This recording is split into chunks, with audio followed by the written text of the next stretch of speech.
dissenters, heretics, the majority of the world, I really shouldn't expect to see purity and honor and decency. All of these most precious possessions that people sell for a false reality, not even for monetary gain. I mean, why would we expect in such a rotten, twisted society that people in our own movement would be upright, would be decent, would be good, would be honorable? We're better than others on average. But I see the delusion. I see a nation, a world of people, but a nation particularly, of decadence, generation for generation raised in decadence, compared to our forefathers and mothers, who lie to themselves. I learn more and more that the world revolves around envy and greed and avarice and fear. And that most people live in delusion. They lie to themselves about who they are. They lie to themselves about the things they've done. I mean, one of your greatest mental faculties, one of your greatest possessions, as important as your sight or touch, is your moral compass and the ability to truly judge oneself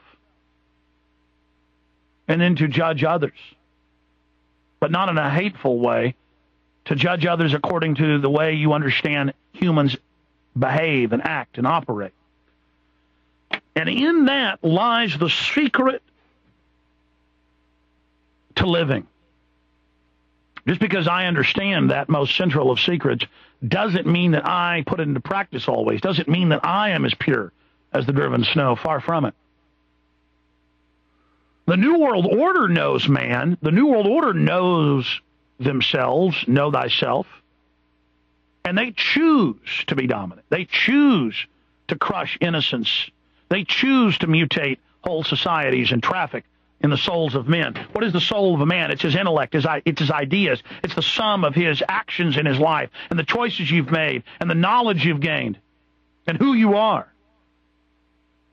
Madison Avenue, the hype machine, it traffics in the souls of men. They deal in the souls of men. I have a friend who I've been needing to talk to on the phone, and he's been calling me, named Daryl Rundus, and repeatedly over the last few months, I have quoted an analogy that he gave to me, a parable, and I haven't really done it properly. But it's, the eyes, they say, are the windows to the soul. They are the incredibly complex, beautifully designed, intricate systems that let you operate in a three-dimensional world. When you're in your embryonic development, the eyes grow out of the brain. They're brain stalks, brain stems, and they come forward.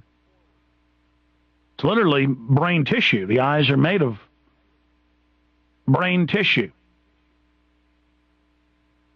You're looking at someone's mind.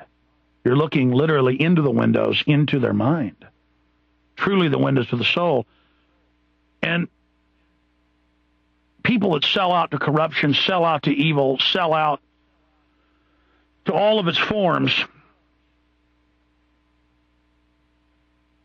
you can go to them and say, what would you give for your eyes?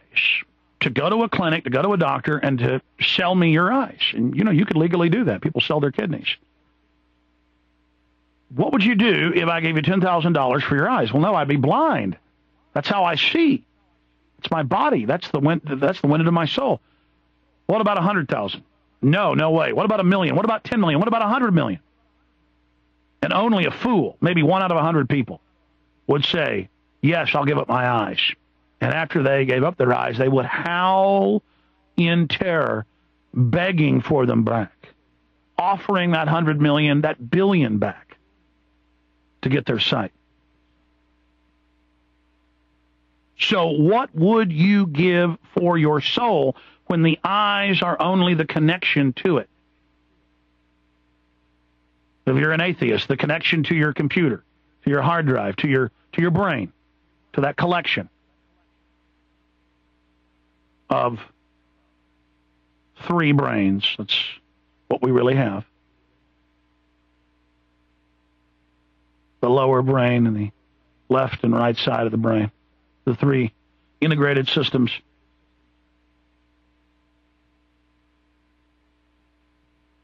What would you give? What would you give to get your sight back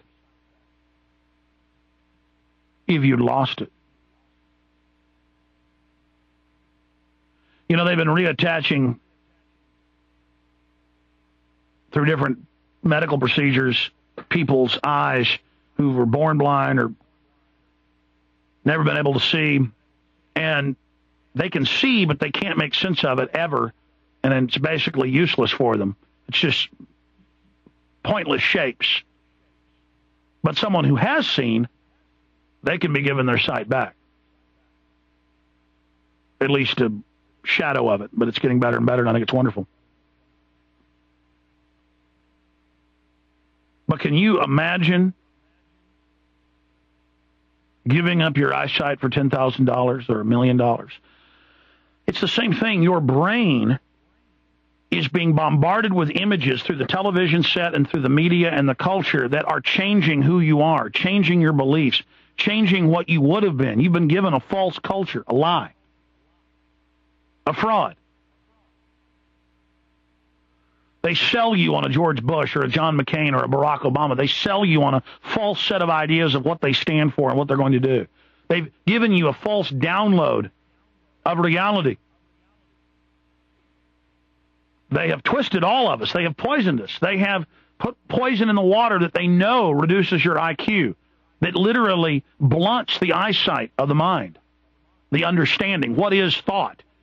It is a complex 3-dimensional and even 4-dimensional overlay of the world around you, past, present, and future, integrating the information, taking in the data. It is wondrous. It is magic. It is a blessing. And you just take it for granted. And you set your little children down in front of the TV set with their whole future being robbed, with their minds being destroyed, with the system falsely going in and programming them instead of you rising them up, raising them up, building them up,